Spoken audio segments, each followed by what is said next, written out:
हाँ, तो नमस्कार प्यारे दोस्तों। तो आपका हिंदी और संस्कृत का पेपर कैसा गया?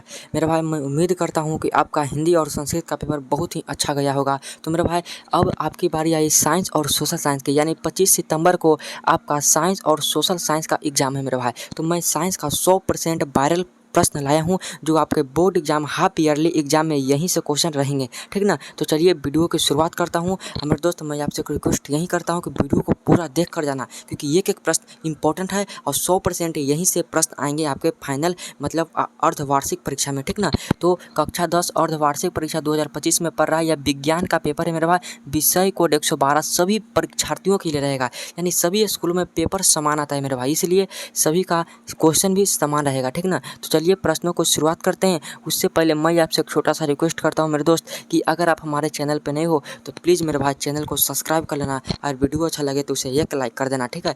पहला प्रश्न यह रहेगा आपके सामने, किस दर्पण की फोकस दूरी ऋणात्मक होती है? मोस्ट इंपॉर्टेंट क्वेश्चन है और यह प्रश्न पक्का आएंगे। तो किस दर्पण की फोकस दूरी ऋणात्मक होती है? ऑप्शन ए समतल दर्पण, ऑप्शन बी अवतल दर्पण, ऑप्शन सी उत्तल दर्पण मेरे भाई। तो इसका देखो मैं बता देता हूँ, उत्तल दर्पण की फोकस दूरी धनात्मक होती है लेकिन अवतल दर्पण की फोकस दूरी ऋणात्मक होती है, इसलिए पहला का सही आंसर बी होगा, ठीक है। आज हम 100% सही उत्तर है मेरे भाई, ये क्वेश्चन भी गलत मैं नहीं बताऊंगा, ठीक ना। तो सभी प्रश्नों को याद कर लेना और वीडियो को लाइक कर देना। दूसरा क्वेश्चन है, दर्पण की फोकस दूरी एफ और वक्रता त्रिज्या आर में क्या संबंध है? मेरे भाई आप जानते हैं कि एफ बराबर r/2 होता है या r बराबर 2f होता है, तो ऑप्शन में जहाँ देखे उसे टिक लगा देना। तो एफ बराबर r/2 ऑप्शन नंबर बी मेरे भाई, ठीक है। नेक्स्ट क्वेश्चन को पढ़ो, बहुत ही इंपॉर्टेंट क्वेश्चन है। समान दृष्टि के लिए सुस्पष्ट की न्यूनतम दूरी क्या है? समान दृष्टि के लिए सुस्पष्ट की न्यूनतम दूरी 25 सेंटीमीटर होती है। ऑप्शन ध्यान से पढ़ना, यहाँ 25 मीटर नहीं होगा, 25 मिलीमीटर भी नहीं होगा, 25 सेंटीमीटर इसका सही आंसर है। और एक क्वेश्चन का जवाब आप कमेंट में बताना कि समान दृष्टि के लिए मनुष्य की अधिकतम दूरी कितनी होती है, कमेंट में जरूर बताना मेरे भाई। नेक्स्ट क्वेश्चन है कि श्वेत प्रकाश का कौन सा रंग बर्न किसी प्रिज्म से गुजरने के पश्चात कम झुकता है मेरे भाई? तो जो प्रिज्म होता है उसमें कौन सा ऐसा प्रकाश है जो सबसे कम झुकता है? तो वह लाल है। और सबसे अधिक कौन झुकता है मेरे भाई? सबसे अधिक विचलित होता है बैंगनी कलर रंग, ठीक है। नेक्स्ट क्वेश्चन है, मानव आँख की रेटिना द्वारा बनाई गई छवि होती है मेरे भाई, मनुष्य में आँख के जो रेटिना होती है वह कैसा प्रतिबिंब बनाता है? तो इसका सही आंसर हो जाएगा वास्तविक और उल्टा, बी आंसर बिल्कुल सही है मेरे दोस्त, ठीक है। अगला प्रश्न आपके सामने, आकाश का रंग नीला प्रतीत होता है, आकाश का रंग नीला प्रतीत होता है किस घटना के कारण? तो प्रकाश के प्रकीर्णन के कारण, बी आंसर इसका बिल्कुल सही हो जाएगा।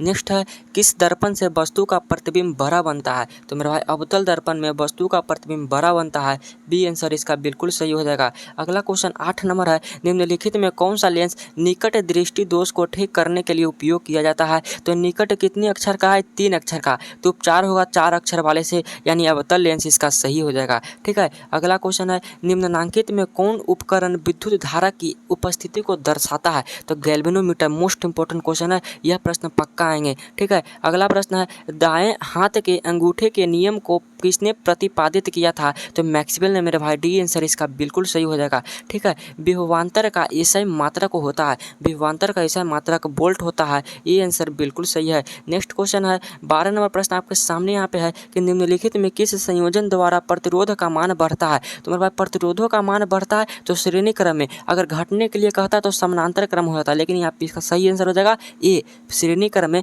प्रतिरोधों का मान बढ़ता है, यानी कि इंक्रीज करता है। अगला क्वेश्चन है कि चुंबकीय बल रेखा की प्राकृतिक होती है तो काल्पनिक, चुंबकीय बल रेखा एक काल्पनिक रेखा होती है, ठीक है। 1 किलोवाट घंटा किसके बराबर होता है? 1 किलोवाट घंटा मेरे भाई 3.6 × 10⁻6 जूल के बराबर होता है। अगला प्रश्न आपके सामने है, नवीकरणीय ऊर्जा का स्रोत क्या है? नाभिकीय ऊर्जा नहीं होगा, कोयले से प्राप्त ऊर्जा भी नहीं होगा, प्राकृतिक गैस से प्राप्त ऊर्जा भी नहीं होगा, इसका सही आंसर बी सौर ऊर्जा है, ठीक है। अगला क्वेश्चन है मेरे दोस्त, कौन सा लेंस अपसारी लेंस भी कहा जाता है? कौन सा लेंस को? तो अवतल लेंस को अपसारी लेंस, और अभिसारी लेंस किसे कहते हैं? तो उत्तल लेंस को अभिसारी लेंस कहा जाता है। अगला क्वेश्चन है, प्रकाश का प्राथमिक वर्ण कौन है? तो लाल, हरा, नीला, सही आंसर उपरोक्त सभी हो जाएगा, ठीक है। नेक्स्ट क्वेश्चन 18वां प्रश्न आपके सामने है, निम्नलिखित में कौन सा नेत्र का रंगीन भाग होता है तो आइरिस या परितारी का नेत्र का रंगीन भाग होता है। अगला क्वेश्चन 19 नंबर प्रश्न है कि एच.पी बराबर होता है तो 746 वाट के बराबर होता है मेरे भाई। अगला प्रश्न 20 नंबर क्वेश्चन कहता है कि विशालक शीशा मैग्नीफाइंग ग्लास होता है तो अवतल लेंस में होता है। कहता है कि जब किसी चालक तार से विद्युत धारा प्रवाहित होती है तो गतिशील कण कौन होते हैं तो इलेक्ट्रॉन होते हैं। सही आंसर डी हो जाएगा। मोस्ट इंपॉर्टेंट क्वेश्चन है। 22 नंबर कहता है कि एम्पियर घंटा किसका मात्रक है तो आवेश का मात्रक एम्पियर घंटा होता है। निम्नलिखित में कौन सा मात्रक वाट के बराबर होता है तो जूल प्रति सेकंड मेरे भाई वाट के बराबर है। ठीक है, नेक्स्ट क्वेश्चन है विद्युत धारा का ऐसा मात्रक होता है तो विद्युत धारा का मात्रक एम्पियर होता है मेरे दोस्त। ए आंसर इसका बिल्कुल सही हो जाएगा।